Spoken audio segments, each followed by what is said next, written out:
Ya pemirsa, terima kasih Anda masih menyaksikan Breaking News Berita Satu News Channel. Saya Tasya Lutmila dan tadi sudah disampaikan konferensi pers dari hasil pencarian pesawat AirAsia QZ8501 oleh Kepala Basarnas Marsikal Madya FHB Sulistyo. Beberapa poin-poin penting yang disampaikan tadi antara lain operasi sudah dilakukan sejak pukul 6 dan masih berlangsung hingga saat ini dan dilakukan oleh instrumen-instrumen yang masih bisa melakukan, diantaranya yaitu kapal-kapal laut masih menyusuri beberapa titik yang diduga menjadi titik terakhir dari pesawat AirAsia QZ8501. Ada 7 lokasi pencarian dan sepanjang hari ini sudah dilakukan dari unsur udara dan juga unsur laut.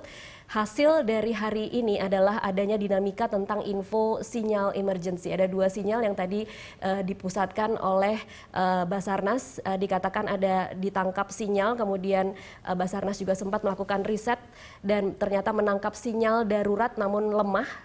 Sinyal darurat itu berasal dari PLB dan sempat dicari tetapi tidak ditemukan adanya serpihan atau bagian-bagian dari pesawat QZ8501. Sementara di sinyal kedua juga sudah dicari tetapi tidak ditemukan adanya tanda-tanda pesawat. Ada satu poin penting yang juga tadi sempat diungkap oleh Kepala Basarnas, yaitu adanya satu pesawat dari TNI Angkatan Udara di timur Pulau Belitung yang secara visual melihat ada genangan minyak dan saat ini sedang ditindaklanjuti oleh KRI Patimura, namun masih belum mendapatkan informasi terakhir dari apa yang mereka temukan di lokasi tersebut. Dan untuk membahas lebih lanjut mengenai hilangnya pesawat AirAsia 8501, kita akan membahasnya bersama pengamat penerbangan Alvin Lee yang saat ini sudah berada di studio. Terima kasih Pak Alvin Lee sudah hadir di Berita Satu.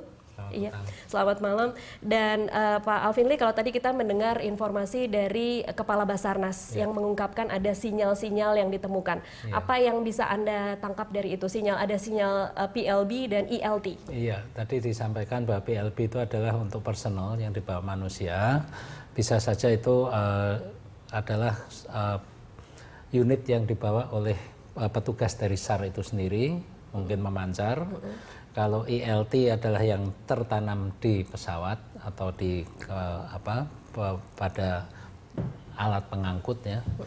Namun sejauh ini belum ditemukan sesuatu yang signifikan bahwa itu benar serpihan pesawat itu.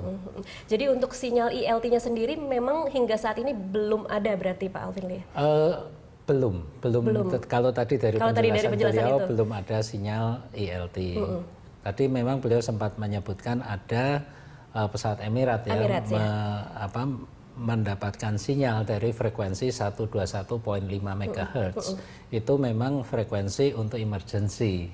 Tapi apakah benar lagi itu adalah terpancar dari pesawat yang kita cari ini, atau itu bisa saja karena sekarang dalam handy transceiver ya, yang untuk penerbangan itu memang sudah ada tombolnya 121.5 itu kalau untuk emergency langsung dipencet saja dia juga bisa memancar. Ketika pesawat Emirates itu kemudian menyampaikan ada sinyal darurat di lokasi yang merupakan memang lokasi menjadi sasaran pencarian, apa artinya itu Pak Alvin? Iya, biasanya pada saat terjadi suatu insiden atau kecelakaan penerbangan dan belum diketemukan ya, itu semua pesawat yang melintas itu diminta untuk ikut mencari, bukan mencari ya, tapi ikut untuk mengamati apabila ada sinyal-sinyal atau visual melihat ada tanda-tanda.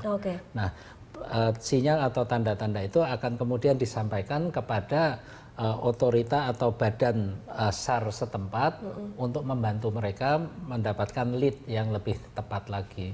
Tapi apakah itu benar atau tidak, itu harus diteliti lebih lanjut. Jadi tidak bisa serta-merta kemudian kita berharap bahwa ketika Uni Emirates melaporkan ada sinyal itu memang ada sesuatu yang dia lihat di sana. Uni Emirat kan menerima itu sinyal pancaran radionya. Ingat bahwa belum tentu itu adalah dari pesawat yang dicari. Ingat pada saat MH370 awal hilang, itu ditemukan serpihan di Laut Cina Selatan dan sebagainya kan. Kemudian didatangi ternyata bukan, kemudian ditemukan apalagi ternyata bukan. Tapi bagaimanapun itu merupakan upaya semua pihak untuk membantu. Oke, kalau untuk PLB itu sendiri tidak bisa dipastikan siapa sumbernya.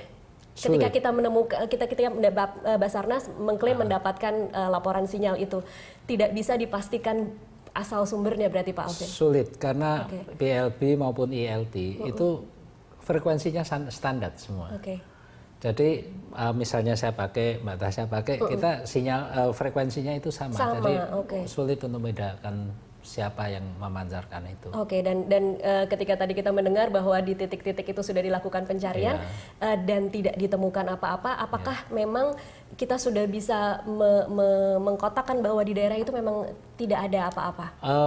Tidak juga ya, maka dari itu kan semua upaya itu dilakukan baik visual, kemudian menggunakan frekuensi radio, mungkin dari satelit juga ya. Karena kalau ini di laut, arus laut ikan terus bergerak. Hari ini jam ini ditemukan di sini, mungkin 1 jam lagi udah bergerak lagi berapa kilometer lagi. Kalau kemudian membahas tentang sinyal yang ditangkap Australia pada pagi hari, apa yang bisa Anda katakan tentang ini?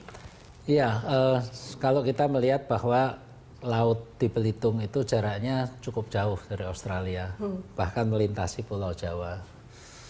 Ya, saya menyimpulkan bahwa negara-negara tetangga kita ini mempunyai kemampuan untuk mengamati apa yang terjadi di negara kita. Ya.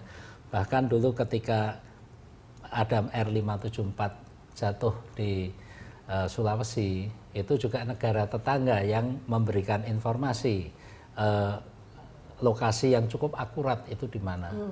Nah, ini merupakan sebuah tantangan buat kita. Negara-negara kita ini dalam tanda kutip bisa ikut mengamati rumah kita. Begitu terbukanya kita bisa diamati dari luar ya. Ya kita positive thinking aja lah ya, bahwa mereka bisa ikut mengamati rumah kita. Masa kita juga nggak bisa mengamati rumah kita sendiri? Itu. Nanti kita akan bahas lebih lanjut. Mampukah kita menemukan pesawat AirAsia QZ8501 dengan kemampuan yang kita miliki saat ini? Tapi di segmen selanjutnya pemirsa tetaplah bersama kami.